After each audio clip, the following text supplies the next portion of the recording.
Now we'll start human reproduction. As you know that humans are sexually reproducing and viviparous.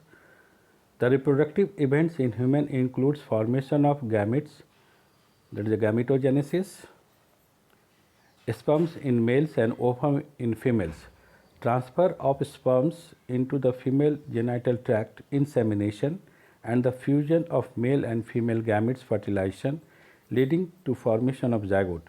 This is followed by formation of and development of blastocyst and its attachment to the uterine wall, that is implantation.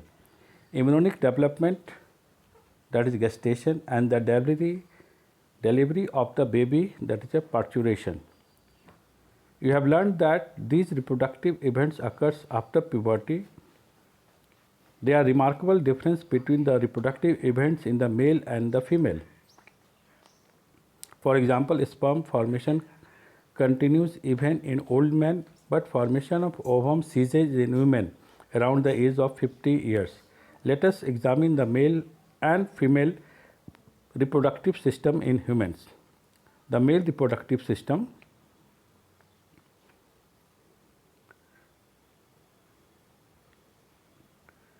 The male reproductive system is located in the pelvis region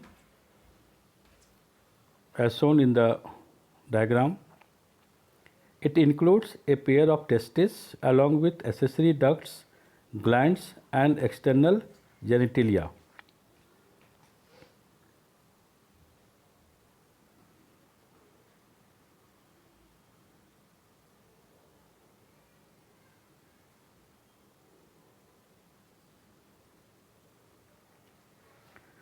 The testes are situated outside the abdominal cavity within a pouch called scrotum. The scrotum helps in maintaining the low temperature of the testes, that is 2 to 2.5 lower than the normal internal body temperature, necessary for spermatogenesis. In adults, each testis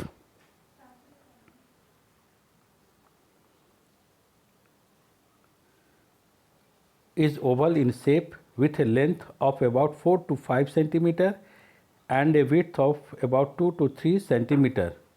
The testis is covered by a dense covering. Each testis has about 250 compartments called testicular lobules.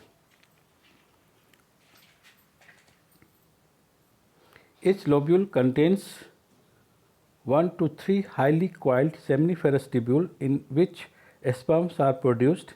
Each seminiferous tubule is lined on the inside by two types of cells called male germ cells, that is spermatogonia, and Sertoli cells. The male germ cells undergo meiosis, finally leading to sperm formation, while Sertoli cells provide nutrition to the germ cells. The regions outside the seminiferous tubule called interstitial space contain small blood vessels and interstitial cells or Leydig cells. Leydig cells synthesize and secretes testicular hormones called androgens. Other immunological competent cells are also present.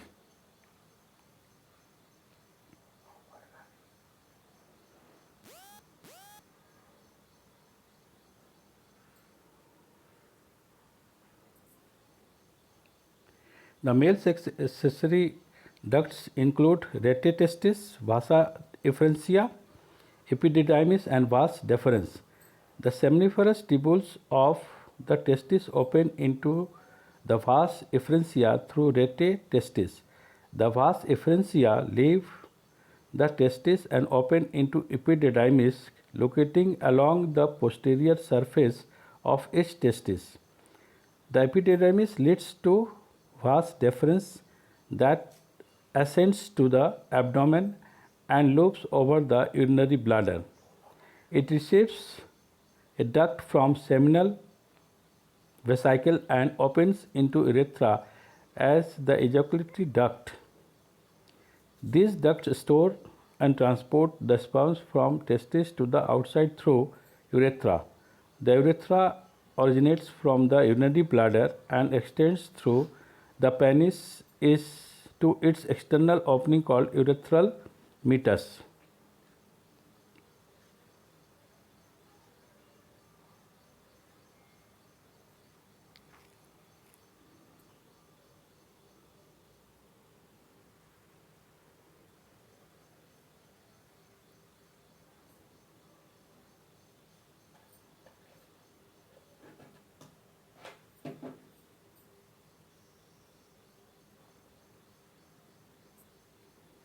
The male accessory glands includes paired seminal vesicle, a prostate, and paired bulbourethral glands.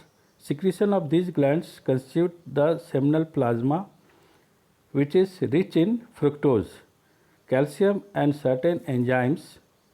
The secretion of bulbourethral glands also helps in lubrication of the penis.